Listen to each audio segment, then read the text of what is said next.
Thank you everyone for coming to this press release. I'm here today to announce my retirement.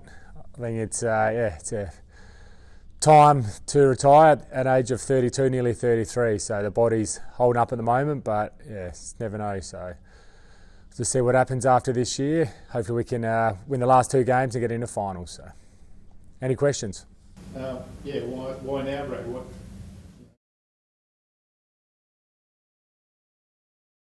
Very good question, Neil. Thank you.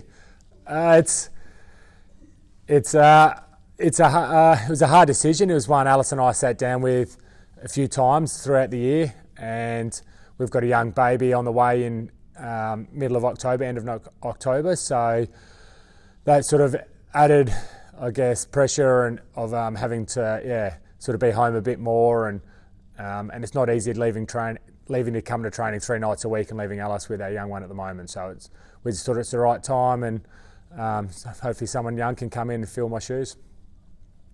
Anyone else? What are some of your, greatest memories of your long-standing career? Some of the greatest ones. Probably one of the funniest ones was getting in trouble after a weekend away with Brad Crabb. That was getting told off like a schoolboy back in the day. But yeah, some of the memorable ones are playing footy in the prelim against Port Adelaide in 2014. That was really good. We were on a roll that year.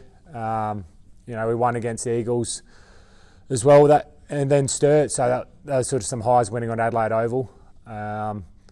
Even 2016 playing in the finals, we had a really good season, and then just went out in straight sets. But it still sort of highlights that. Just any time to get on Adelaide Oval and play finals footy has always been the best time for me. Brad, you came over from Kangaroo Island. What was some of the biggest challenges you found on your pathway through the ranks, and also how did it shape you as a footballer and as a person coming over and having a crack at SANFL footy? I found early on it was really hard to adapt to the different levels, coming from sort of a country background of, you'd have 2 or 3 good players in your team and that was it. So then to adjust to a under 17s or an under 19s against these bigger bodies and a team of good players, it always took a while to get going, sort of, your 10, 15 games, and then you're moving up in age group. So it was really hard, and then probably finding the commitment when I moved up to Adelaide to get used to the pre-season trainings and playing reserves football. So same thing, it sort of took myself probably 12 to 18 months to get used to that before I felt comfortable and started building the relationships to then make it enjoyable to come to training and games. Brad, who are your toughest opponents, Brant Chambers or Michael Wunke at training? Probably Brant Chambers. I remember one day up at Murray Bridge getting 6 goals kicked on me, and somehow I got in the best, but he was incredible. Just so many times he had so much power and speed and he was accurate kick as well. So I reckon he was probably one of the toughest.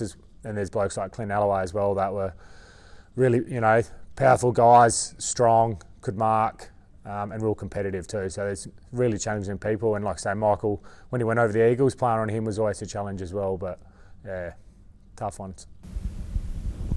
What happens next? What do you do next, Brad? I'm not too sure yet. Probably spend a bit of time with the wife and the kids at home, and probably maybe concentrate on the business a bit more, Adelaide Quality Plumbing. So put a bit more time into that, and hopefully, continue growing that. What will you miss the most? The mateship, I think. You got to enjoy coming to training, and then the mates you make out of training and playing with them, and that's going to be probably the hardest part, especially coming in all pre-season where.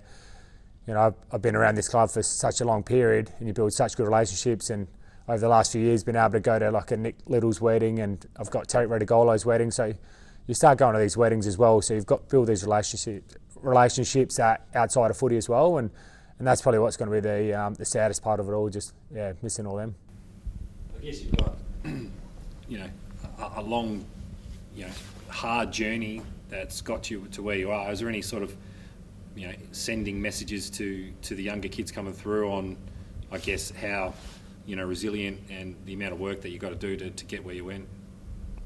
Yeah, definitely. It hasn't been easy. it's something where you have to continue to change. You can't be happy with, like 1 year I was 95 kilos and really strong, but then I understood that I needed to get quicker and a bit lighter, so then I had to change my game. And it's always just been able to change with the style of the game, and it's just continued the hard work, because something I learned early on was if you can't make the trainings or anything like that, the more you miss out on, the harder it is to then cement your spot in the team. So there's just no easy way. You just got to keep working hard and, just like I say, just sticking it out. There is times where you go back to the reserves and have to play some tough footy, and you just get that feedback from the coaches and just keep improving to then get back up and play league footy.